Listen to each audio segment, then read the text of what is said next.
Hey Neil. Yeah, nice to meet you again after I think we spoke last November for Blockbuster. Oh my God, that's right. Good to see you again. Nice to see you again. As a refresher, Dorkaholics is where we believe there's a dork in everyone, and it's our mission to bring that dork out into the world. Love it.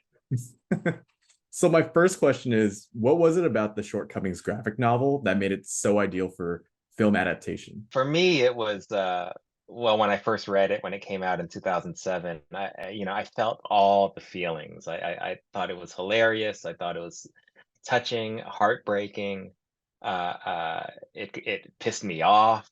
It made me happy. It made me, feel all the things, and I rarely came across work that did that for me. It also made me feel very seen, like it felt very much like a reflection of my life at the time, and the life of my friends at the time. So it just like felt. I just had such a strong reaction to it that stayed with me. It just basically stayed with me throughout all these years. And when the opportunity came to direct it, it just felt like, yes, absolutely, I got to do it. No, I like what you're saying about that visibility and feeling felt seen. Yeah.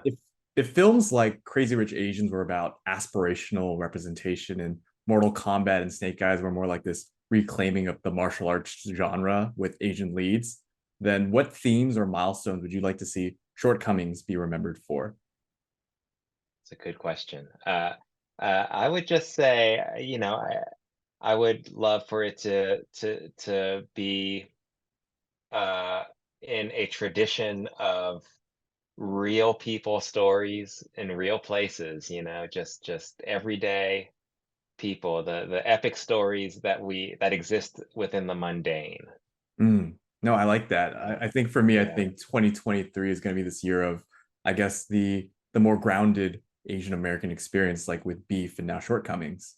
yeah, yeah, for sure. And also, with along with beef, it's like you have these characters that are very complex and flawed, which I Mhm, think is uh, a great thing for us to examine. agreed.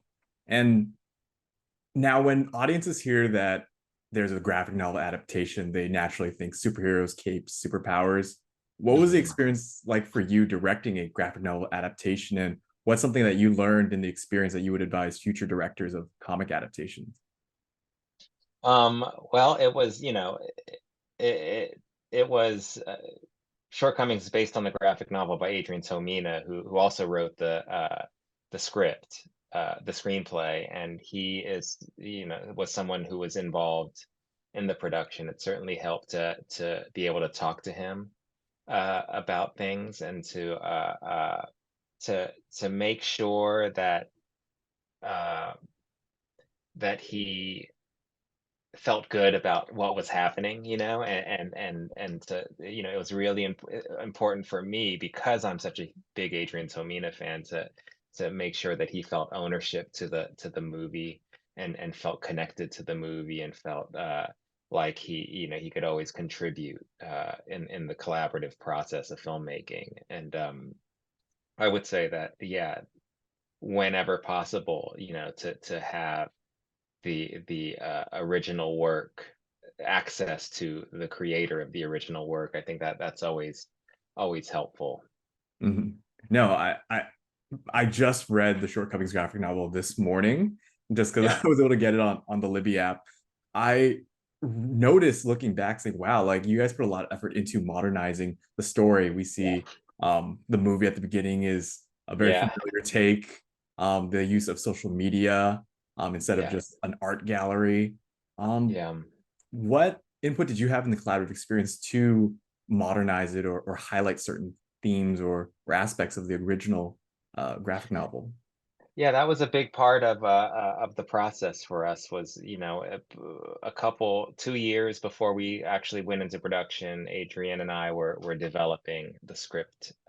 He was writing it, but we were checking in regularly, finding ways to modernize, finding ways to uh, to flesh out the characters, make it a movie, um, uh, uh, of which we just would have a lot of conversations and a lot of going through notes from other producers and just making sure that, we had something that was true to the graphic novel, but could also stand apart and alone from the graphic novel. I mean, that was important for us. We didn't want a movie that would just be appreciated if you read the graphic novel. For us, it was really important that this stand alone as a movie.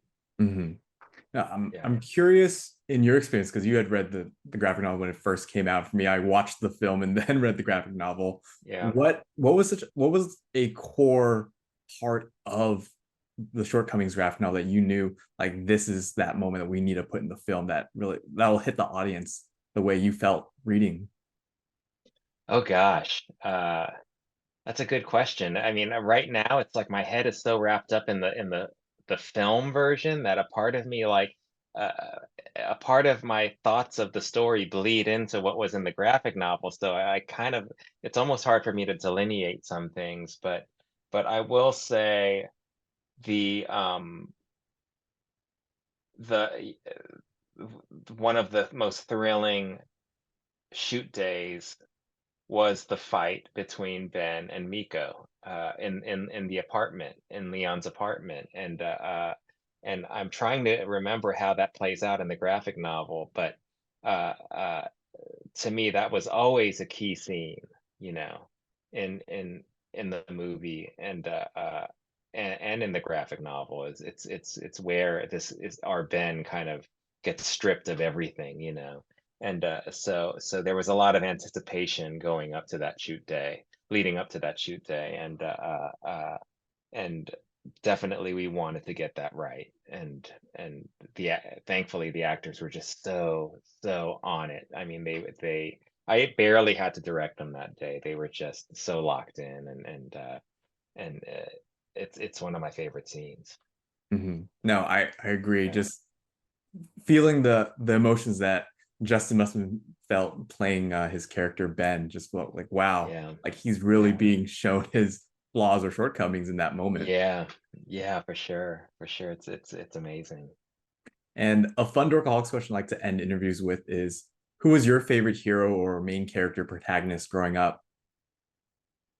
Oh my God, that's a great question. Are you talking about in terms of TV film, or are you talking about in terms of graphic novels, comic books? What are you talking about? Whatever suited your fancy as a young Randall Park who read comic who who was a dork. Okay, who is a dork? I would say the character that I was most obsessed with as a kid was Wolverine. Yeah, Wolverine. I was a big X-Men fan. I had the comic books. I collected them all. I had the limited series Wolverine comic books, the one with the cover where it's just his face and the claws and he's going like this.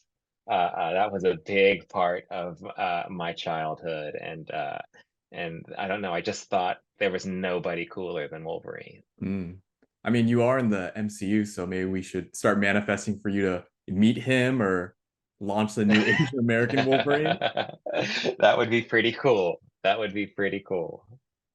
No, but thank you so much for your time, Gabriel. It's been a pleasure speaking with you. I can't wait to share shortcomings with the rest of the world. Oh, I appreciate it, Neil. Thanks so much, man.